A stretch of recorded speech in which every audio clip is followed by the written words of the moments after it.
சென்னை விருகம்பாக்கத்தில் கர்நாடக வங்கி கிளையை முற்றுகையிட்டு தமிழக வாழ்வுரிமை கட்சியினர் போராட்டத்தில் ஈடுபட்டு வருகின்றனர். இதுகுறித்து நமது செய்தியாளர் தேவாவிடம் கேட்கலாம். தேவா, விருகம்பாக்கத்தில் கர்நாடக வங்கி கிளையை முற்றுகையிட்டு தமிழக வாழ்வுரிமை கட்சியினர் நடத்தி வரும் போராட்டம் குறித்து சொல்லுங்க. அதாவது உச்சநீதிமன்ற தீர்ப்பின்படி கர்நாடக அரசு காவிரியிலே தண்ணீர் திறந்து விட்டதை அடுத்து அங்கு உள்ள கன்னட அமைப்புகளும் திரைத்துறையினரும் தமிழர்களுக்கு எதிராக பல்வேறு போராட்டங்களில் ஈடுபட்டு வந்தனர். அந்த போராட்டத்தின் போதெல்லாம் தமிழகத்திலே பல்வேறு இடங்களில் அமைதியான வகையிலேயே இருந்தது. எந்த விதமான போராட்டத்திலும் எவரும் ஈடுபடவில்லை. இந்த நிலையில் தமிழ் மாணவர் ஒருவர் தாக்கப்பட்டதாக தகவல் வெளியானது. தொடர்ந்து தமிழர்கள் மற்றும் தமிழ் பதிவெண் கொண்ட வாகனங்கள் தாக்கப்பட்டதாக வந்த தகவலை அடுத்து பல்வேறு இடங்களில் நேற்று முதல் தமிழ் ஆர்வலர்கள் போராட்டங்களில் ஈடுபட்டு வருகின்றனர்.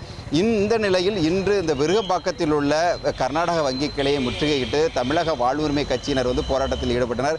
இதனை அடுத்து காவல்துறையினர் அவர்களை கைது செய்தனர். அப்பொழுது செய்தியாளர்களிடம் பேசிய அந்த அமைப்பினர், அதாவது தமிழர்கள் தாக்கப்பட்டதற்கு எதிர்ப்பு தெரிவித்தும் தமிழர்கள் மீதான தாக்குதலை கண்டித்தும் இந்த போராட்டத்தில் ஈடுபட்டதாக தெரிவித்தார். தொடர்ந்து அதுபோன்ற தாக்குதலில் ஈடுபட்டால் தாங்களும் இதுபோன்ற போராட்டத்தில் ஈடுபடுவோம் என்று தெரிவித்தனர்.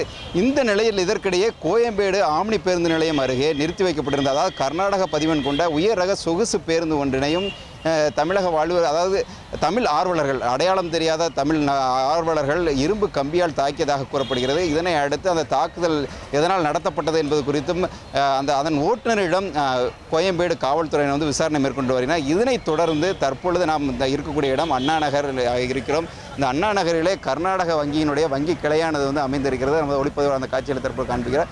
இந்த வங்கி கிளை அமைந்திருக்கக்கூடிய நிறுவனத்திலேயே தனியார் கட்டுமான நிறுவனமும் அருகிலேயே அமைந்துள்ளது. இந்த நிலையில் இந்த வழியாக வந்த மர்ம நபர் ஒருவர் இந்த வங்கி கிளை என்று நினைத்து இந்த வளாகத்திலேயே அமைந்துள்ள தனியார் கட்டுமான நிறுவனத்தின் கண்ணாடி கதவின் மீது கல்வீசி தாக்கியிருக்கிறார். தற்பொழுது அந்த கண்ணாடி கதவு உடைந்திருக்கிறது. இது போன்ற ஆங்காங்கே சிறு சிறு சம்பவங்கள் நடந்து வருகிறது. சரிங்க.